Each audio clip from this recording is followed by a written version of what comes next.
The idea of writing a violin concerto was suggested to Stravinsky by his publisher in 1931. Stravinsky was initially very reluctant, since he wasn't a violinist, but after consulting his fellow composer Paul Hindemith, who was a violinist, Stravinsky decided his lack of familiarity with the instrument was a strength, since he wouldn't fall into the trap of writing clichés. Stravinsky wrote the concerto in close collaboration with the violinist Samuel Druskin. Druskin remembered a lunch with Stravinsky at which the composer pulled out a piece of paper with a chord written on it. "Can you play this on the violin?" Stravinsky asked. "No," said Druskin, to which Stravinsky replied, "Dommage," meaning what a shame. Later that day, Druskin discovered that he could indeed play the chord and telephoned Stravinsky, who was delighted to hear the news.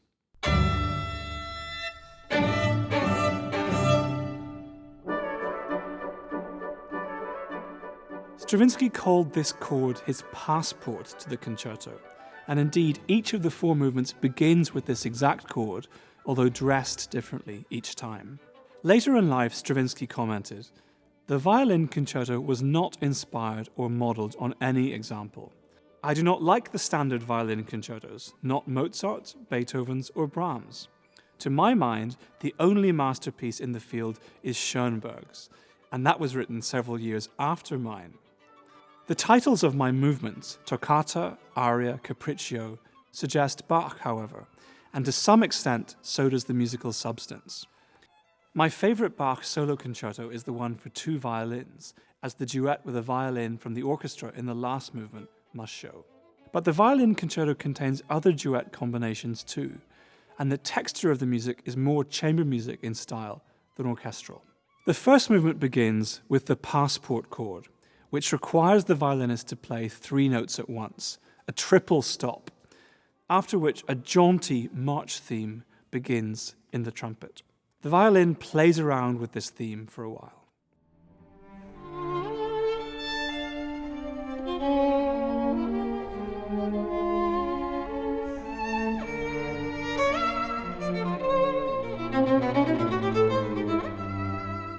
The second movement is entitled Aria 1, and it conjures up the neoclassical atmosphere of Stravinsky's ballets, in which a serene and very French atmosphere adds a great deal of sophistication to what starts out sounding like salon music.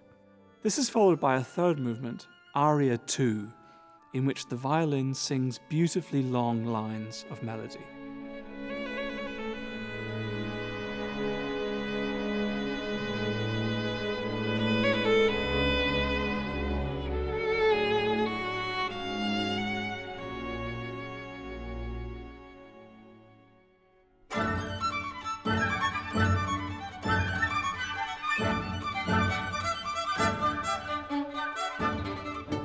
The finale, Capriccio, is lively with the soloist flying up and down scales.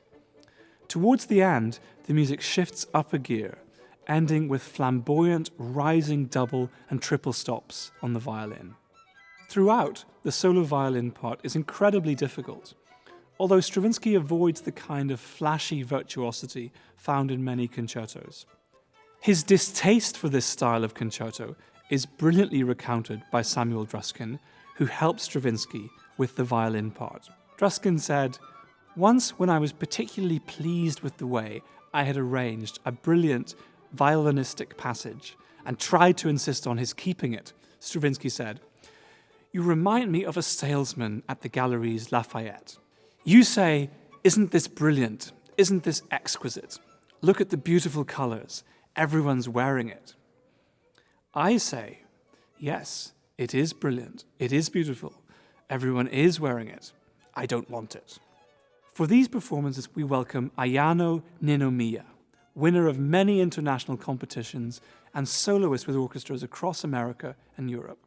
She recently performed the Stravinsky Concerto in Boston, which I was delighted to hear, and I'm really looking forward to welcoming her to Jacksonville.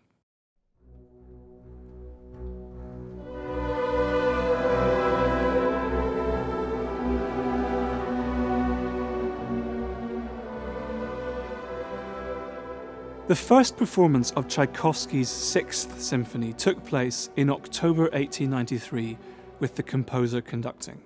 9 days later, he was dead, and the symphony was performed again as a memorial. Despite its many tender, consoling moments, the Sixth is a deeply pessimistic work, given the subtitle Pathétique, meaning passionate. It's the opposite of a Beethoven symphony, which moves from darkness to light. It begins in darkness, tries to find an escape, but remains deep in darkness. Tchaikovsky's sudden death from cholera, a disease that at the time rarely struck people of means, along with the character of the symphony, which includes a final instruction, morendo, literally dying away, and the references to the Russian Orthodox Requiem within the music, have all caused a proliferation of suicide theories. As the scholar Richard Taruskin has noted, rumors about Tchaikovsky's death have been flying ever since he died.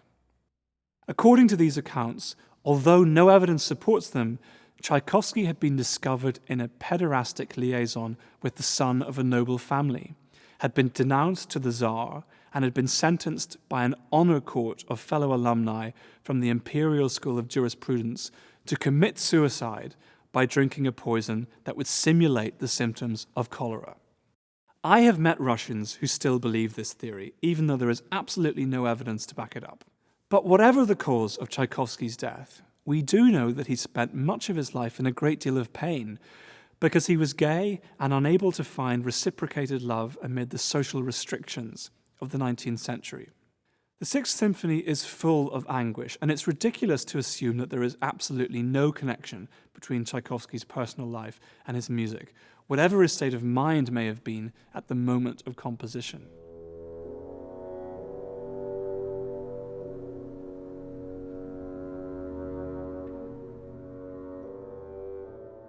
The first movement begins in the murky depths, with the double basses playing a bare open fifth. An open fifth is a chord that has two notes that hasn't decided if it's a major or minor chord. It hasn't decided if it's happy or sad. So it just sounds ambiguous. And against that bare fifth, we hear a bassoon growling a low and dark theme. The violas respond with a heavy, misery-laden cadence, and the music grinds to a halt. A colleague of mine, the conductor Semyon Bychkov, once commented to me that this is one of the only works in which you have to die before you live.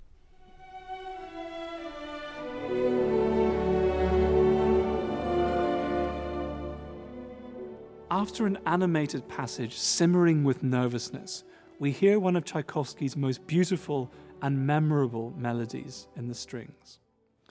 This is music of consolation.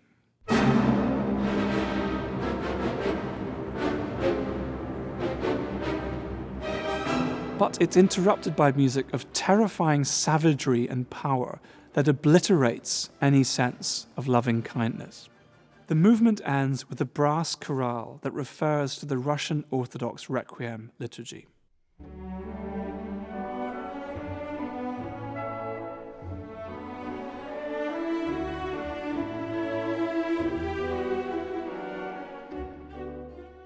The second movement is more light-hearted. It's got 5 beats in a bar, which is a very irregular rhythm. And this has caused many people to refer to it as a limping waltz, maybe trying to make a connection between what was happening in Tchaikovsky's life and an attempt to dance an ordinary waltz.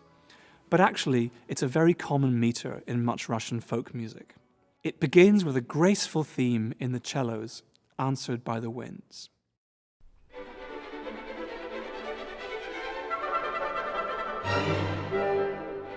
The second movement often seems like we've stepped away from the main drama of the symphony. It's a little aside or a vignette for a few moments. But in the third movement, we step right back into the heady drama of this work. It's a march with 4 beats in a bar. It begins with scurrying spiccato, notes when the bow bounces on the strings in the string section of the orchestra. We hear a confident melody in the clarinets. This always reminds me of a young man thinking about his life with great confidence, about to set off on a journey. And perhaps Tchaikovsky is looking back at this point, remembering his youth, marveling at his confidence or even at his long-gone hubris. The movement builds, ending in a moment of unfettered joy and triumph.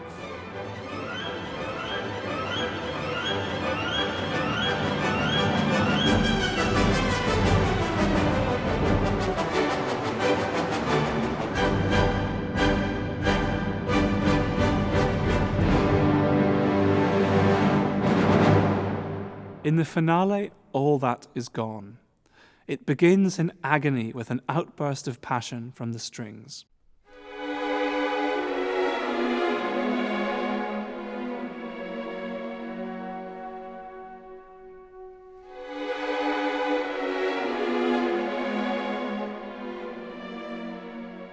After the music works itself up into a frenzy, another consolation theme arrives, much like it did in the first movement.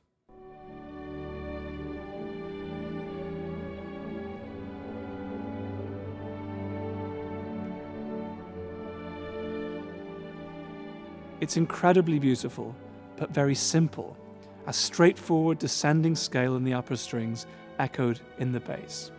The composer Benjamin Britten once marveled at how much beauty Tchaikovsky was able to wring out of a simple scale. But despite this respite, despair returns over a pulsing heartbeat in the double basses.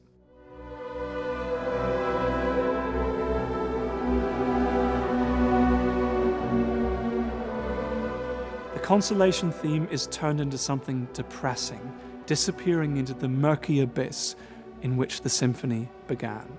The message of the Pathétique is not optimistic. For all our struggles, loves and hopes, life ends in death, all alone. But perhaps experiencing this truth in music allows us, paradoxically, to throw ourselves back into our lives with renewed passion and vigor.